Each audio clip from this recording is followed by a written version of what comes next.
Hello and welcome to the Indy Author Podcast. Today, my guest is Nat Connors. Nat Connors, hey, how are you doing? Hi, Matty. Lovely to be here. I am happy to have you here and to give our Thank you. listeners and viewers a little bit of background on you. And first of all, just to say, I said Nat knows Connors because that's what Nat's name is listed as on our Zoom window here. Nat is a romantic comedy writer, medical scientist, and dance teacher, and creator of the Kindletrends newsletter for genre fiction authors. Nat created Kindletrends when he got fed up with trying to make sense of the Kindle store and wanted a no-nonsense summary of the most important information. And as an indie author himself, Nat understands the need for focused, relevant, and actionable information with which to make decisions.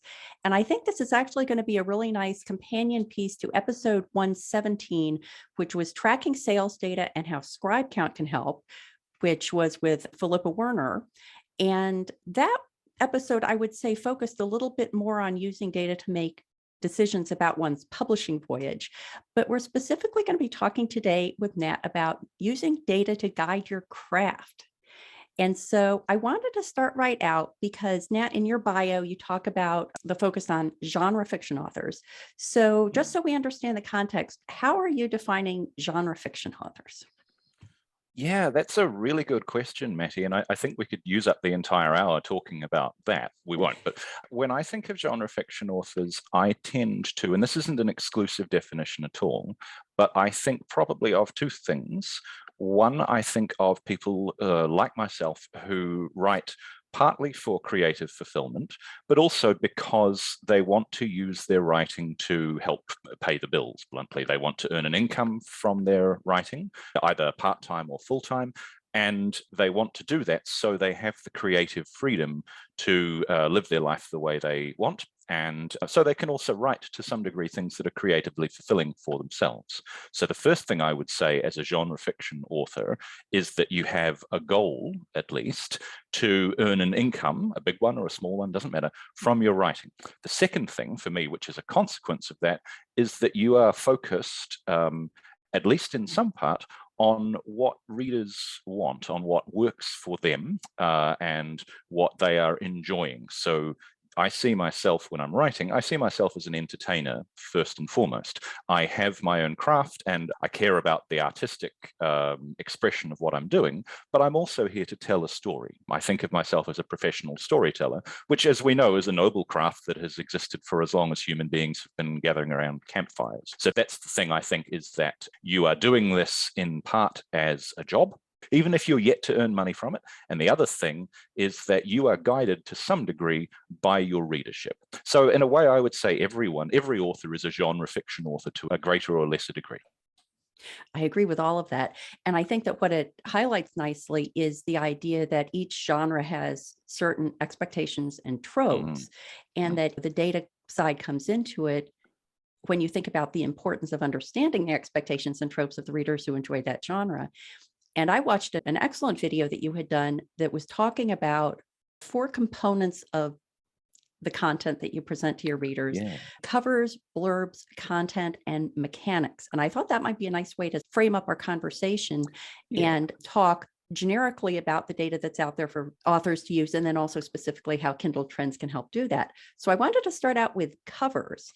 Talk a little bit about the data that you look for, whether you're looking at it in Kindletrends or outside of Kindletrends. What data do you recommend authors look for in terms of covers? Yeah, I guess it's obvious to say that your book's cover is usually the first thing that potential readers see, whether it's in a store like the Kindle store, or whether it's in an ad, or whether it's a blog post or something like that. So the way that I think about this is that covers make a specific set of promises to a reader about what they're going to get in a book. Those promises are usually centered around genre. So we can talk a lot about how different covers in different genres signify certain things, but they're also centered around brand, around your brand as an individual author. Just thinking back to one of your other podcasts, Matty, Nick Eric does some really good stuff about branding. I'm a huge fan of Nicholas Eric's work. I devour everything he writes about marketing, and he has a great series of things about how you can use elements in your cover to indicate your brand, to have a sense of commonality between your books. So to answer your question, I think the things that I would encourage authors to look at are when you're looking at a bunch of covers, like a montage, get a lot of covers together, which are like the sort of work that you want to do, something that you could see being on the front of your books, and then ask yourself, what does each element signify? Why is the type the way it is? Why is the lighting the way it is? I have a bit of a checklist of different things that I work through. So for instance, are there people on the cover? Or is it a scene? What's the focus of the attention? If there are people, is there only one person or are there two people?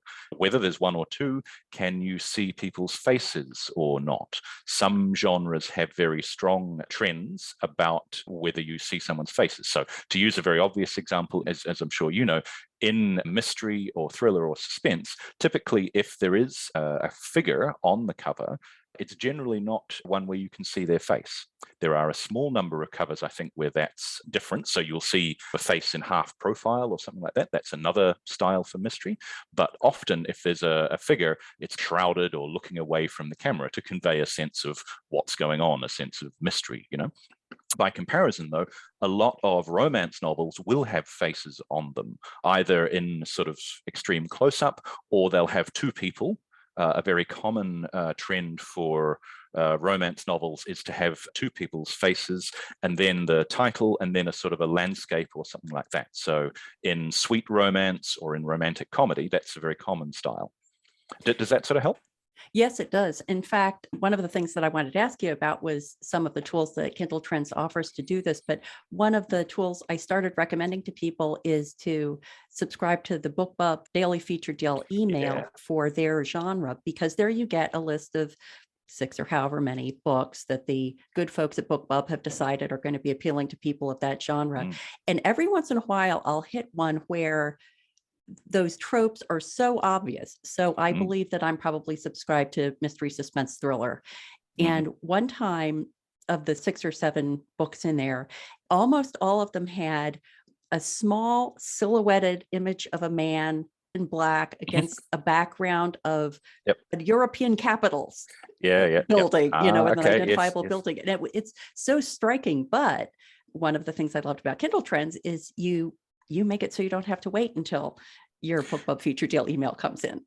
Yeah. So one of the things that I started doing, and again, a lot of the things that are in Kindletrends are things that I started doing for myself, and then I shared them with my friends, and then they said, hey, can you do this for this genre? Can you do it for this genre? And so forth. And so having a cover montage every week is a really low effort way of keeping up with what's going on in your genre. I think of this as being like exercise a little bit every day or every week is something that's easy to keep up with, and it attunes you to what's happening. Also, it gives you ideas. It helps keep you creatively fresh. So if you're thinking about what guidance to give your cover designer, you can go to the last couple of weeks or the last couple of months of top-selling covers and scan down them and say, okay, so about 50% of them use this style, and maybe 25% of them use this style. And there's always one or two that do something completely different.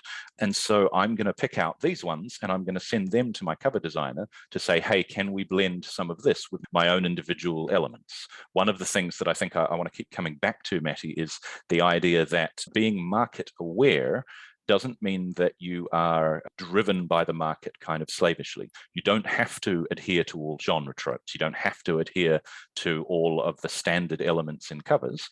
But it behooves you, I think, to be aware of them so you know where you are aligned with the norms of your genre and where you're differing from the norms of the genre. I think it was one of my conversations with Orna Ross when we did the series on the 7 processes of publishing, and we talked about the fact that a book's cover image is a visual equivalent of a keyword, that it is sending an instant message to the browser about the kind of book that it is. And I think sometimes people shy away from, sure, I'm writing a mystery, but I don't want to be like everybody else. Well, you can take the risk of not being like everyone else in terms of the general approach you take, but then the risk is that people look at your book and they don't realize it's the kind of book that they would be interested in reading because you're not sending them those visual cues. Yeah. So that's exactly analogous, I think, to the way that I put it, where I say that covers make a promise to the reader. And so when you look at a cover, what promises is it making to you about genre and about the author and possibly about the setting? So you said like the European capitals. Even if you don't know which European capital it is, you get an idea of where the book is going to take place or what the element are, or something like that. So for me, covers make a promise to the reader, and then that promise is developed in the blurb, where you go into a bit more detail about the things that you've highlighted or suggested in the cover, and then finally you deliver on that promise in the story itself. So a large part of what I encourage people to think about, like in my research work, is getting authors to think about how things are set up in the cover, and then they're developed and expanded in the blurb, and then they're delivered in the story. And you can draw a through line between those. And you find once you start thinking about this, it's actually obvious. You look at top-selling books and you go, okay, there's the hooded figure and he's in a graveyard or something like that. So I think, okay, death, some sort of death is going to be involved in this book. And then there's some sort of death mentioned in the blurb. And then, of course, death is an element in the book. So for any genre, that's the thing that I would always encourage people to start doing, is look at cover, then blurb, then content, and see how they fit together, because that's the track that you're drawing readers down when they pick up your first book. I really like you pulling it together in that way. And I do want to move on to blurbs, but before I do that, Yeah, I sure. also wanted to mention one other thing that I really liked about the Kindletrends newsletter, and that is the color block assembly of those books that you include in the montage. Can you describe a little bit what that is? Yeah, so what I'm trying to do there, Matty, is next to every montage of the top selling covers, I've also extracted the key colors that are in those covers and plotted them in accordance with how much there is. So if there's a lot of blue in a cover, then there'll be a big blue block at the beginning. If there's a lot of red, then there'll be a big red block. And what that does is, cover designers love this because it helps you get an idea of what the dominant colors are in a particular market. And sometimes you'll see quite strong trends. So a very common thing in urban fantasy is to have a purple or a green background behind a character, often a girl or something like that. And so you can see those kind of dominant shades. Again, you don't have to use those shades, but it behooves you to be aware of them. The other thing, of course, is to help you see how one shade complements another. So if you see a mystery author and their author name is often in big block letters for certain kinds of action type mysteries, big block letters in yellow or red. And what that implies is you're going to need a dark background to help the author name really stand out. And abstracting out the colors helps you see those things. It would be nice to see in subgenres, like the difference in a color block montage between a thriller mystery and a cozy mystery. Like, I'm sure a color block of cozy mysteries would be primary colors, bright. Yeah, absolutely. So if you compare the cozy mystery newsletter each week with the broader mystery, thriller, and suspense one, then you're right, you will see profound differences just in the colors. And in a way, I often talk about a sort of a blinded test. If I were to give you a cover blind without even the title on it, could you tell what the genre was? And the answer is, yeah, generally you can, because if it's got cupcakes on it or an Irish Terrier or something like that, it's probably not a hard-hitting sort of Jack Reacher type murder novel, right? Right. Yeah. I just think seeing those together in that way, in that montage way, is very useful. Yeah. So let's move on to blurbs. I liked what you said about the blurb is now supporting the message that you've first attracted a potential reader with your cover image. Yeah. So I think, again, firstly, let me say that blurb writing is a real skill, and there are lots of great author services people out there who can help you write different kinds of blurbs. I have a few go-to styles for writing blurbs and some sort of starting points, which I think I mentioned on my website, but you really need to experiment with different styles that suit you. However, again, the two things that I would always encourage people to do are be aware of what's going on in your genre, in the top 100 or the top 400, and ask yourself which ones of these blurbs stick out for you. Why do they stick out for you? And I'll talk about a technique for doing that in just a sec. And the other thing is understanding, as we were saying before, what is the blurb describing that was promised in the cover and is going to be delivered in the book. Sometimes this is quite explicit, like it's a list of tropes. So in a romance novel, you will often say, this has a guaranteed HEA, or this is a friends to lovers romance or something. So in some genres, you'll really spell out what the key story elements are. In other genres, you might not do that so much. So in a mystery novel, I think that's less common in a way, but you'll still see some of the kind of keywords or key phrases which indicate what kind of mystery novel it is. For instance, you can probably tell a cozy mystery quite readily from the blurb compared to a more gritty, dark kind of murder mystery. The thing that I was going to say before was about keeping up with blurbs is I recommend that everyone skims very quickly, without spending much time on it, skims the top blurbs in their genre, maybe each week or every fortnight or something like that. In Kindletrends, I've got a downloadable PDF where you can just grab all the blurbs in one list and just skim read them. I do this every week, and I don't spend a lot of time on it. I just mark down the ones that catch my eye. And then I go back to think about, why do they catch my eye? I don't necessarily want to change my blurb style to write that way, but I do want to see what made me stop about it. This is an exercise that takes me maybe 15 to 20 minutes a week, so it's easy. And it's fun too, because you get to see the top blurb writers doing their thing, and you're the audience. And I find whenever I do that, I come away feeling a bit energized about writing my own blurbs. Do you find that there's a difference between blurbs written for indie books and for traditionally published books? Because I wish I could remember who had made this observation to me, but that traditionally published books rely much more heavily on a synopsis of the plot, which this person was advising against. Do you see any trends there?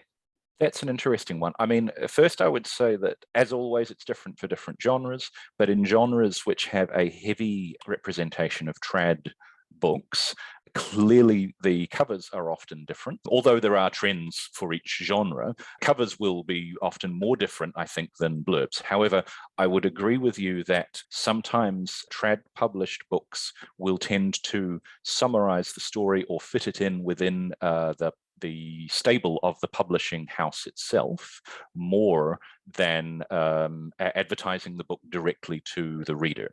The other thing I would observe generally is that trad published books will often make more use of quotes from reviewers or from editors or from other authors. So that's one of the ways, like if I was going to try and tell one or the other, I think if there's a quote from Publishers Review Weekly or something on a book, it's probably a trad book. Yeah. Another thing that I liked in the Kindletrends information, and I wasn't sure if this was related to blurbs or not, was the word cloud idea. Is that something you pull from blurbs? Yeah, so that's a very simple way. What we're doing there, just to summarize for readers, is we're getting all of the words in all of the blurbs for a particular genre, for the top 100, and we're counting them all up. And a word cloud, which I think probably a lot of people have seen in other contexts, makes the most common words large. So this is a way of making it obvious what the dominant elements are, whether they're nouns or adjectives or whatever, in a series of blurbs. And if you study these over time, you see some really interesting differences. Often you will find, for instance, in historical fiction, you'll see a lot of words about people's station, words like duke and earl and inheritance and so forth. Obviously, in a mystery book, you'll see a lot more words about things that have happened. So crime is a really obvious one, but also you will find race or run, also a lot of verbs in a way. This isn't, again, to say that you have to use any of those things, but it's a really quick 30-second way of saying, okay, here are the things that people talk about most commonly in this genre.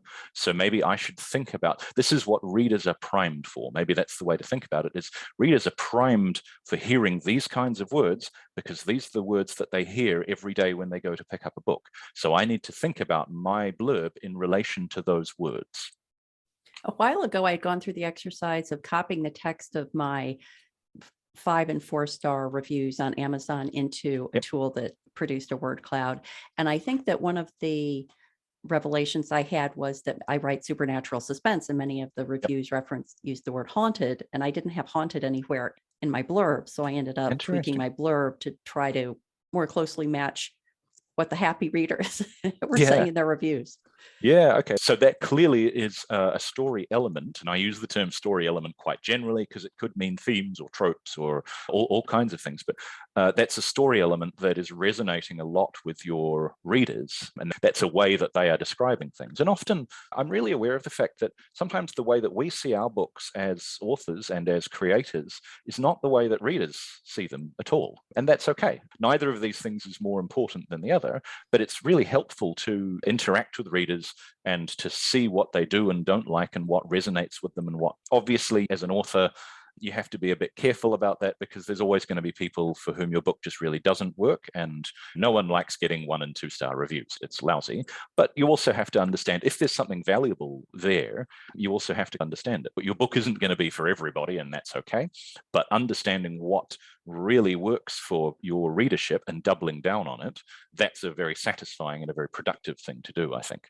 I was just going to say about your covers, Matty, one of the first things that I noticed, and I think I said in just about our first email, was, wow, what great covers. And one of the reasons they were great, like they looked very classy, but also they signify, they do this thing of signposting the elements in your book very, very clearly, I think. Oh, that's great to hear. Well, thank you. Yeah, they're the double whammy because they're very obviously, they're all thematically related. I can see a clear thematic kind of through line between them, but they also leave me in no doubt about the kind of books that you write, which is cool. That's what we should all aim for. Yeah, thank you. I have to say that the theme, I've had several different versions of the cover of my first book, The Sense of Death. And the main thing that's changed, I mean, the image has been tweaked by professional image tweakers, but the font has changed. And I feel like the font that I have now is the one that's the best match with the tone. It's sort of retro looking, but modern looking at the same time. I don't know quite how to express that, but I'm really pleased with the font that the cover designer came up with for that. Yeah, that's good. So again, going back to one of the things I learned from Nick Eric's writing was if you are planning to write in a series, or even if you're not, even if you're putting out multiple books, then you need to build in some flexibility in some of your choices, including your font choice, because you're not always subject to the cover art that you have. You're not always going to be able to have your fonts, the author name or title, in exactly the same size. So you want a font which is flexible enough that it can fill up like most of the top part of the cover, or one which can shrink down a bit if you need to tweak it a little. Yeah. Yeah. And one of the things that I did is I got the font names from my cover designer and then purchased those fonts. So I was able to, reuse them and then you can use them in other, and there's ads and all of those kinds of things. So the more that you can create a reinforced, particularly if you're writing in a series, if you can reinforce particular elements, that's another thing, just jumping back to covers for a minute. When I'm looking at a series, I try to look at what the similarities in that series are. So how do we know that these books, without even looking at the titles, how do we know that these books are all in a series? And when you're designing a series cover, or when you're informing a cover designer, thinking about how many different ways you can mix and match color schemes and layouts, that's quite challenging too. So seeing them all side by side in a series like we do in the cover montage helps you see that. Yeah. Just a quick break from the interview. Are you getting value from the podcast? Please consider supporting it and all the work I do at the Indy Author by becoming a patron. To pledge a monthly contribution, go to patreon.com/the Indy Author, or to make an occasional contribution, perhaps to indicate the value that a specific episode or resource provided to you on your creative voyage, scroll to the bottom of any page at theindyauthor.com and click Buy Me a Coffee. And now, back to the interview.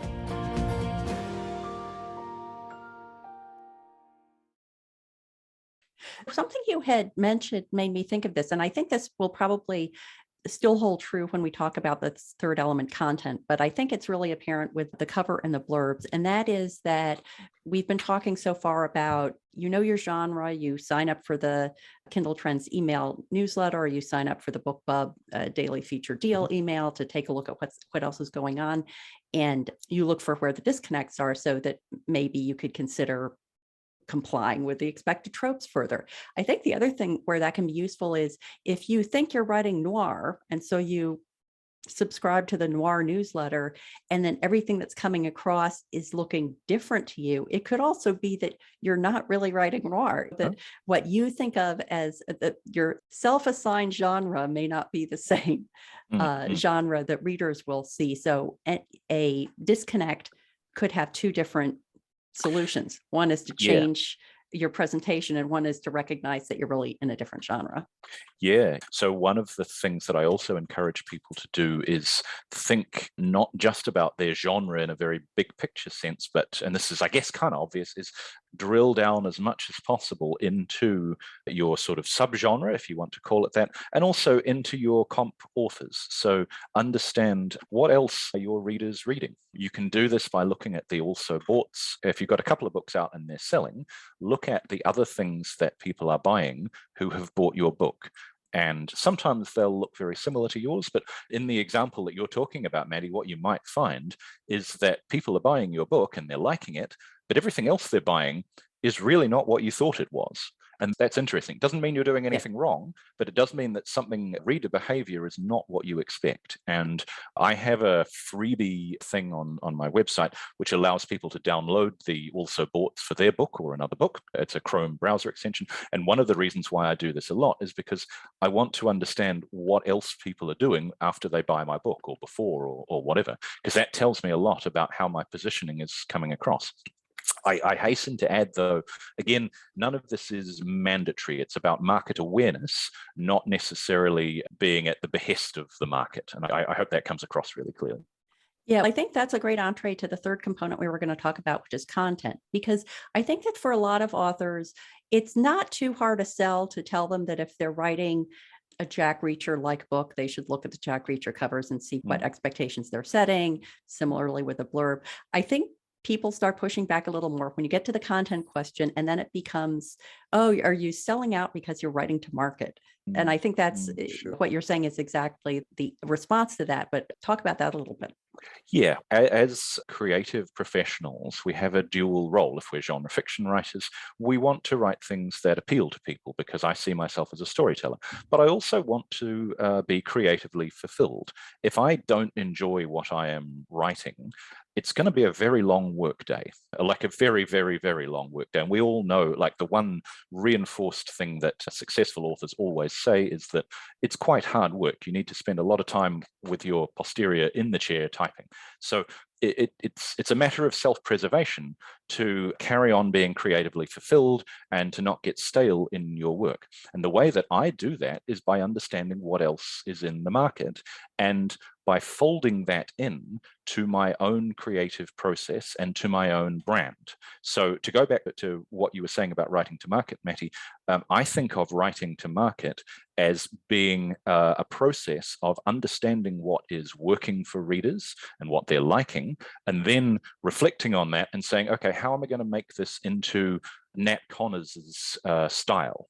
And I back myself always to do that. There won't always be things that I will want to write, and so I can differ from the market at times. But when I do it, I want to choose to do it. I don't think anyone should ever feel that being market aware is a matter of having to do things. Instead, it's a matter of finding your market and finding your readers and making sure that you communicate very clearly what you're doing and staying fresh as well. The other thing that I recommend, the reason why I recommend people looking at blurbs and looking at covers and looking at story elements is that will help you stay creatively fresh. You'll see what other people are doing. And when I see what other people who are my comp authors are doing, I am inspired by them. One of the brilliant things about this job, I think, is that my comparable authors are not my competitors.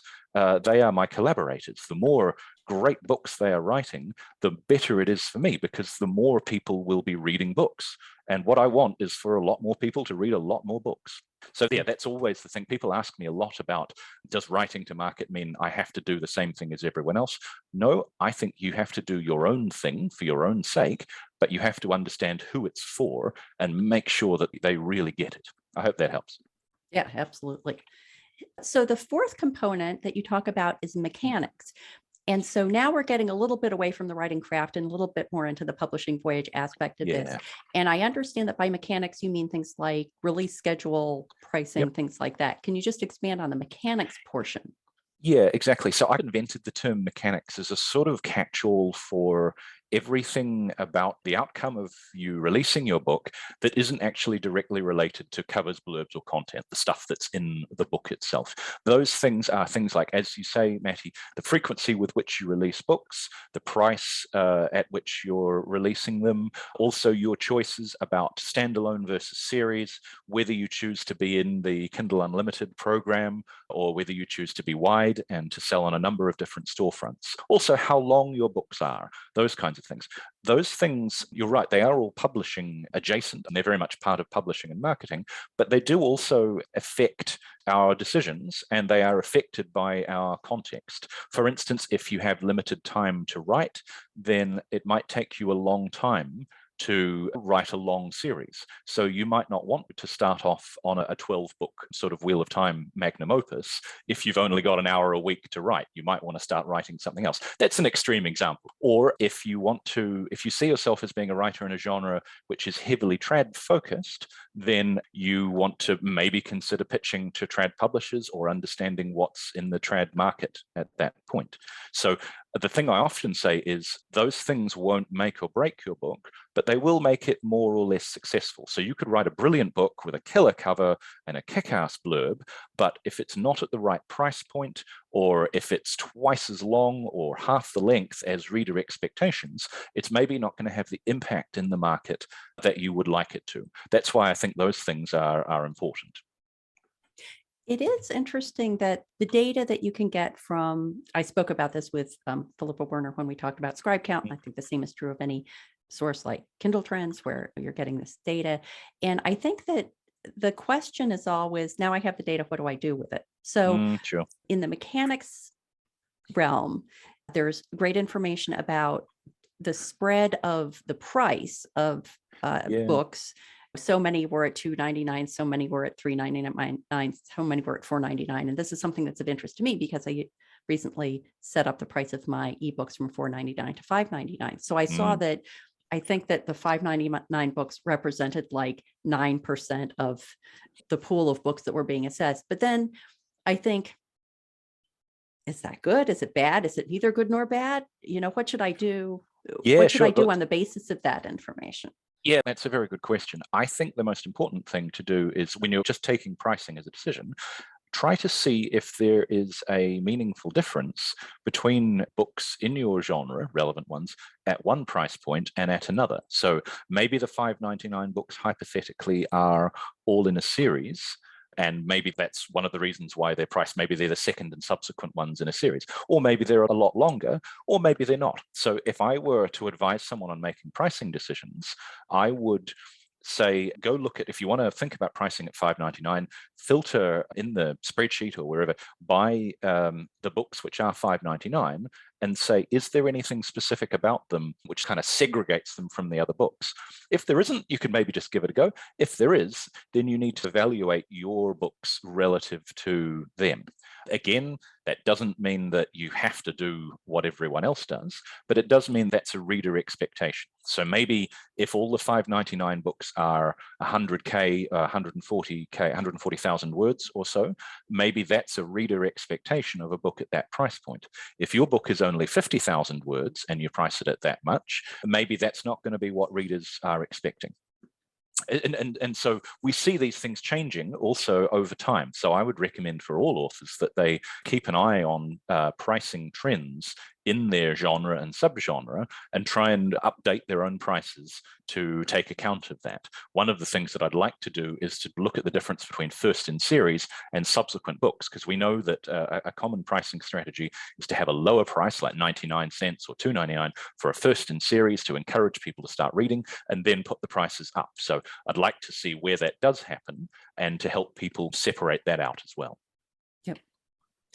In other sort of publishing related things, I also thought that the Kindletrends newsletter was just great industry info that, correct me if I'm wrong, so each newsletter is assessing the top 100 books in that genre on Amazon for the previous week. Yeah, so there are weekly and monthly newsletters, and they serve different roles. The weekly newsletter is a little bit every week. I think I was saying, Matty, you can dip into it as much as you want. If you've got 30 seconds, you can read the bylines at the top and it'll give you a kind of snapshot of stuff that's going on that week, what's trending, what story elements are going up and what are going down. So that's a very quick thing. If you want to dig into things more, then there's a lot more opportunity for you to do so. So picking up on your question before about now I've got all the data, what do I do with it? If you've got a short amount of time, you can just skim it to kind of keep up with what's going on. And most weeks you'll see stuff and you go, okay, and then you'll go back to your writing. The monthly newsletter is possibly a bit more in-depth because that looks at the 400 best-selling books since the last month, the recently published ones, and it gives you more information about pricing and it lets you filter by story elements. So if you're interested in writing a book that's a heist book, let's say, maybe you get the top 400, the monthly newsletter, and you say, okay, this month I want to look at all of the other books that have heists in them. So I'm going to filter by words like heist and robbery and so forth in the tags. And I can also see that mentions of books that have heists and robberies in them have gone up pretty consistently over the last 3 or 4 months. So I'm going to take that subset, and that's what I guess I would say is the monthly newsletter is more for subsetting things and drilling into your subgenre and understanding a very fine relationship between your books and other comparable books in the market. The weekly newsletter is a bit more of a what's hot every week. Mm-hmm. You know, both of those are important. And again, you don't have to devote hours to this. When I came up with this information, I was very strong on saying it has to be actionable and it has to be concrete for somebody. Otherwise, it's not in there. I don't like the idea of overwhelming people with data. It's all got to be focused and, okay, that's cool. That's interesting. All right, now I'm going to go back to my job. We've all got enough ways to procrastinate and distract ourselves. I know I certainly have. I do like the approach. And I think Philippa of Scribe Count said the same thing, that you shouldn't open up the first one and then set aside half a day to drill through it. It's more like you open it up, you look at it, go, that was interesting. And then after a week, 2 weeks, a month of that, you're going to say, wait a minute, that looks different than it did last week. Yeah. Now I want to look at it. Yeah. Not feeling overwhelmed, not feeling put off by the data that you're getting. Yeah, that's a really good point, is that often the interesting stuff that happens reveals itself over time. Mm-hmm. It's less about a single snapshot. Instead, it's more about, well, trends, changes from one week to another. And only you can decide what are the interesting changes or trends for your context, you know? So over, if you look at the newsletters every week for a month, then as you say, after a month, you're like, that's interesting. I've seen this thing every week for the last 3 months. I've noticed that this story element is continually getting more and more popular. Okay, now I'm going to go and dig into it and do a bit more research about why that is. Is that one author who's driving the whole damn thing? Or is it a bunch of authors? Or is it the culmination of a series where all of a sudden the whole series is being promoted really, really heavily? One of the things I would also say there is decide whether you are just browsing or whether you're answering a specific question. Both of those are totally fine. And I think you asked me how much looking at the data is too much. I think the key is, why are you looking at it? Just browsing to keep abreast of what's going on is a legit thing to do, but also answering a specific question is also a good thing to do. So my question might be, of all of the covers in my genre at the moment, is there a difference in covers between the books which are $4.99 and the ones which are $2.99 or 99 cents? So I'm going to sort them like that, and I'm going to see whether there's a difference. Or maybe all of the trad books tend to be published higher. What's the price point for trad books versus what's the price point for indie or self-published books?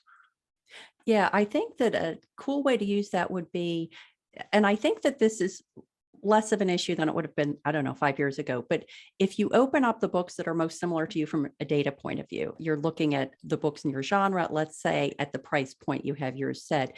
And if the cover image, I'll say, looks more professional than the others at that price point, it may be an indication that readers would be willing to pay more for it. If yours looks like it was done on PowerPoint when compared to the other covers, then maybe it's an indication either that you better up your game so that you're playing in the same pool with the same professionalism, or that you've got to knock the price down. So I can imagine that could be an action item.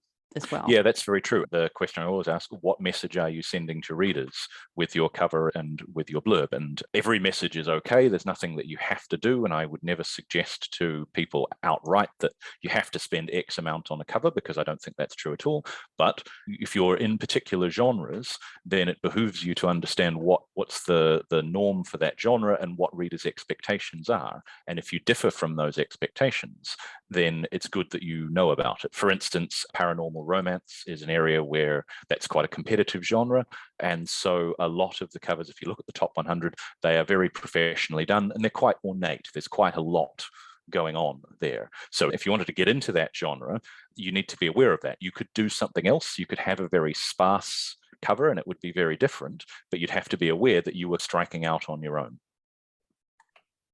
So I like to end each conversation with kind of an assignment to the listeners or the viewers as a question or an action item they should take. So I think that the action item here is go to your favorite retail platform. Go to the genre that you believe your book to be in and take a look at exactly what you're talking about. Maybe we'll specifically pose the question about the book covers, because that's pretty easy to take a glance at. And of course, there'll be a link to Kindletrends in the show notes. So if people want to use that, and just take a look. And I would love to hear people's comments about what's their reaction. Do they feel like their covers are fitting in, not fitting in? And if not fitting in, what action they might be considering taking as a result of that? Yeah. What are the key elements on your cover and how do they relate to the key elements on other covers and why? So that's a really interesting question. You can spend all day doing that. Yeah. And then set a timer so that you don't do that and you get back to the writing. Yeah, and then get back to writing. Yeah. I'm going to have a big sign that says "Get back to writing" Yes. and have it laminated like just there out of shot. So I think carry on. that's wise. Nat, I wanted to thank you so much for reviewing that information, and please Thanks, let Maddie. listeners and the viewers know where they can go to find out more about you and all you do online. Yeah, absolutely. So my author newsletter, Kindle Trends, you can get to at kindletrends.com. The first month is free. You can sign up and it's month to month. So there's no extended contracts, no premium pricing, any of that kind of stuff. I am an author. I'm not really an internet salesman. So I make things as simple as I can. The idea is that it should pay for itself every single month and it should save you a couple of hours of work per month. If it doesn't, I'll just give you your money back, honestly. So the idea for me also, just as a personal note, is I'm quite glad that I can help give indie authors some reasonably heavyweight kind of data analysis that traditionally would only be available to people who were part of a big publishing house. I feel that indies have so many more tools now than they did even 10 years ago to deliver the product that they want to deliver and to write the way they want to write. And I want to play a small role in that. So one of my goals with Kindle Trends is giving indie authors access to this kind of data analytics that normally would just have been blocked off to them. You can get me at nat@kindletrends.com. And the other thing I wanted to highlight to the listeners and to the viewers, Matty, was I've got a bunch of free resources. If you go to kindletrends.com/resources, all of those things are completely free. You don't have to be a subscriber to use them. There are things about categorization. There's the ability to download all the also boards in a Chrome browser extension and a bunch of stuff like that. So those are all tools to help the community generally. Great. Thank you so much. Thank you, Maddie. It's been a lot of fun.